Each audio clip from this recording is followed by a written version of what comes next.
So all of these things together was a new approach. And that new approach gave us new results. I mentioned at the beginning, there's no new rights in this convention. It simply states what existing rights mean for people with disabilities. So no new rights. But what we were able to do was introduce new concepts. Because as I've said, a listing of rights wasn't going to be enough.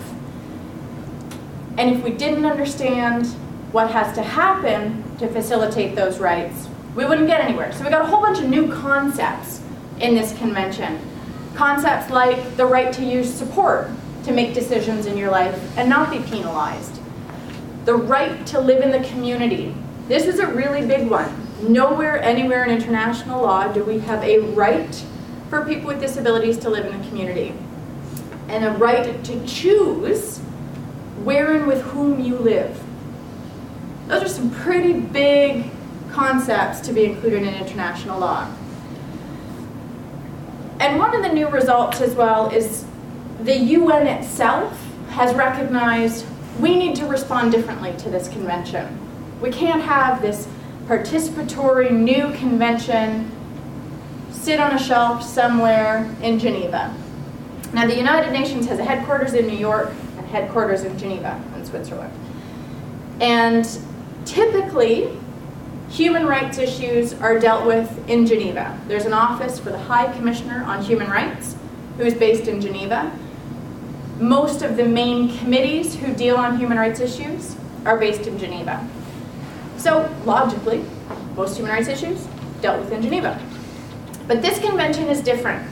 This convention also sits in New York with the Department of Economic and Social Affairs. And they said we have to ensure that the entire UN family is understanding that this convention is part of what they do. This isn't some abstract human rights issue. This isn't some abstract disability issue. This has to be part of everything we do. So UNICEF, all the other UN programs have had education around the convention, and by spreading out its responsibility, are able to access information, have more of a focal point, raise awareness about how disability becomes part of everything we do. So why is it important? I'll stop after this slide and we can do a bit of questions or anything, but all that work, all that effort, what difference does it make? Why is it important? Well, it's important for a number of reasons. And it's important because it states very clearly that the rights of people with disabilities have not been respected and have not been realized. It goes on to explain how rights must be protected. It tells governments how to support those rights. And it says that the United Nations will make sure that governments respect the convention. That's the piece that really makes this convention have some force to it. It lays out what hasn't happened, what needs to happen, and how we're going to hold you accountable for making that happen. Does anyone have questions? Anything we want to sort of pause on a little bit? Keep going? I'm not going too quickly? All right. So I talked about the convention having 50 articles. It's a lot of articles. It's a lot of ground to cover. And we're talking about cross-disability issues across the map.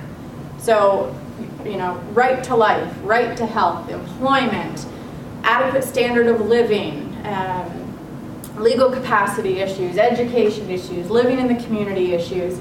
We knew we wouldn't be able to cover off all of the issues in the convention. The Canadian Association for Community Living worked closely through our provincial territorial associations to hear from our membership base what are the issues that are important to us. What should the messages be that I take to New York, that we take to our governments, that we want to see some concrete action on. Inclusion International undertook a similar exercise. What did their international members have as priority issues, and how do we work collectively on those? Inclusion International also really had to struggle with what position do we take on some of these issues? It was a little bit easier here in Canada. We've got a number of position statements that have been agreed to over the years. We have a pretty tightly connected movement if we need to get answers from people. Inclusion International, as I'd mentioned earlier, with their very different organizations, very different country contexts, very different situations on the ground, had to negotiate quite delicately what are the positions that we take. How do we take a progressive stance without losing some of our community organizations behind us? So what we collectively agreed were the important articles was ensuring there was some reference to families. We felt that was really important. Ensuring that the article on legal capacity, which is the article about decision making and having a voice in your life, had to be progressive, had to recognize supported decision making. And I'll talk a bit more about these as we go. We needed Article 19 on living in the community to be progressive, to secure a right to live in the community. Article 24 on education had to be inclusive education, had to talk about that. And for Inclusion International as well, one of their main focuses was Article 32 on international cooperation. Again, this convention is one of the first time conventions talk about what government responsibilities are, what you as a government have to give to someone as their rights.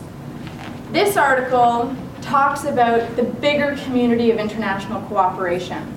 So it's an interesting attempt to ensure this actually isn't just about what you as a government have to give people, but it's also about what you as international aid agencies, you as international non-government organizations need to do to ensure that you too are being inclusive and looking at disability issues. So on families, our position has been families play a critical role.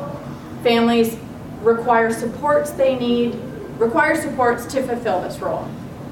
What we were able to secure in the convention was a preamble. So the preamble is the beginning of the convention, and it's a lot of the kind of flowery language about how wonderful some of the previous conventions are, and recognizes some of the particular sort of social contexts of some of the issues that move forward.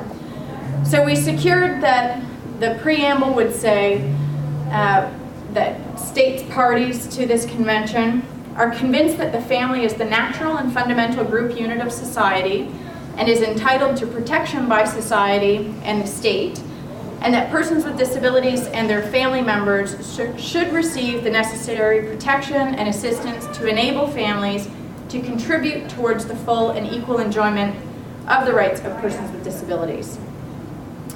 What we think needs to happen to realize that, again, is a more formal recognition in countries, here in Canada, maybe at a provincial territorial level, about the recognition of that role. It's the establishment of family supportive policies. If we say we recognize families play a role, we need to support those families. We need to ensure that there is assistance for families to enable them to support their family member with a disability. Could be, as we see a lot in Canada, tax breaks or benefits, respite opportunities, paid leave, employment security, but actual assistance to families. On the issue of legal capacity, it was probably one of the hardest fought issues in the convention, one of the most challenging issues in the convention, and it's Article 12, that deals with decision making. Legal capacity is kind of a fancy lawyer term for saying you have a right to make decisions in your life, and other people are required to respect those decisions. So it's a pretty important concept. We know that people with intellectual disabilities are incredibly vulnerable to having other people question your decisions or disrespect your decisions or simply make decisions for you. We see that a lot in residential models in particular. Canada has been a leader in moving towards what we call supported decision making. So we wanted to ensure that the article recognized all people, regardless of disability, regardless of support need, have a voice in their own life. Their decisions are their decisions, and other people need to respect those. But we also recognize some people are going to need support to exercise that legal capacity, to make those decisions. Some people might need some plain language support. Some people might need someone to help them understand a decision, talk through what some of the implications or consequences of a decision are, and help them come to that decision on their own. We know for some people that might be more intensive supports, for people who do not communicate in traditional ways, for people who are assumed by others to not have the capacity to act. There may be a support of a group of people who help articulate that person's decisions. Again, we relied on families like Sue Swenson and her son Charlie to demonstrate how this works. So Charlie is in a wheelchair and can use his feet to move around. He does not use words to talk. He is very nonverbal, and most of us would not know how Charlie is communicating. Sue tells a pretty fabulous story about how they came to understand that Charlie wanted to move out. So Charlie must be in his early 20s now, and he's got older brothers who, like many of us, grow up, grow away, and move out. And Charlie is the youngest, is the last one at home. And Charlie started walking his chair to the front door and knocking on the door. Now, I would have no idea what Charlie's saying by that, but the family who knows him, who understands how he communicates, figured out pretty quickly it's Charlie's way of saying, okay, Mom and Dad, I'm done. It's time for me to get my own place and move into my own apartment. So they began that process. Now, Sue talks about how easy it would have been to find a roommate for Charlie, and get an apartment set up, and have him move into that apartment. Sue has a very close friend who has a daughter who has similar support needs to Charlie.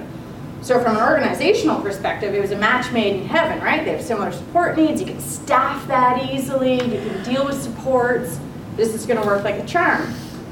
But Charlie's family said, wait a minute. That decision would work really well for you, but not so well for Charlie. Charlie's family teases him that Charlie's biggest disability is actually that he likes opera, and he likes opera really loud and really frequently. And he likes to listen to opera at least once a day, cranked through the system. Her friend's daughter is very quiet. She wouldn't like that. Now, it would be very easy for someone to say, sorry about your luck, Charlie. The opera's got to go down. The opera's got to go in headphones. Or you've got to give that up, because this is just going to be the easiest thing to do. But it wouldn't have been the right thing to do. So they didn't do it. And it took almost 2 more years before they found an apartment, found a roommate, found a support system that was going to work. And it's working, and it's the right decision for Charlie. So that's a good example of what we mean by supported decision making. It isn't about what's best for the people making the decisions, or articulating the decisions is a more accurate way of saying that. It has to be about what the individual would want. In Canada, we do have supported decision-making legislation, ways of recognizing in law that we can use those informal supports.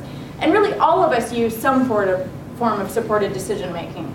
None of us are going to make some major decision in our life about where we live, or what we do for a living, or any possible medical treatment we might need, without talking to somebody else about it.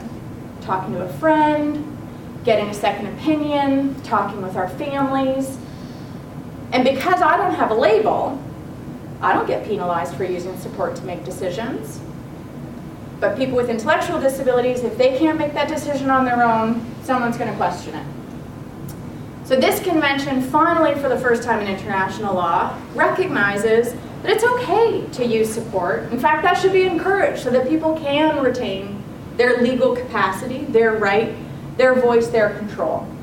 And that had been a real message that we had from self-advocates, from People First, both across our country and many countries in the world, is that when someone tells me I'm not able to make decisions, even if it's in one area of my life, it impacts every other area. People question any of my decisions, and my voice gets diminished in my life. And that was a real priority issue. Trying to get governments to recognize these progressive ways of looking at things was really hard. We were dealing with about 192 countries from around the world, not all of whom are as progressive as we are. So trying to really work with them, again, by using the voice of self-advocates, by sharing our stories, by bringing people to New York so that they could share their stories, we were able to help secure this right.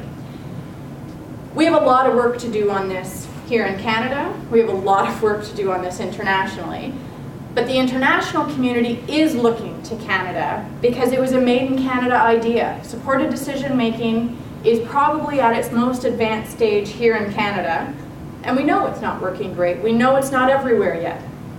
BC, the Yukon, Manitoba, Saskatchewan to some extent. I say Ontario to some extent because we've got least restrictive in the Guardianship Act, are amongst the only jurisdictions that actually recognize supported decision making. So we need to ensure that we are working on advancing supported decision making and on getting our federal government to recognize they too have a role in decision making. This isn't just about provinces. We've seen it with the Registered Disability Savings Plan. People signed up for RDSPs or anything. So we've had a lot of banks who are questioning whether or not, and their terminology is, are you contractually competent? And you'll have a lot of people who talk to me and say, you know, Anna, come on. Do you really think someone with an intellectual disability is going to be able to manage $500,000 in assets? And I say to that, why do you think I can? I could blow through $500,000 in a heartbeat if no one tells me how to do that. And it's about ensuring that people have those supports to be active participants in their lives.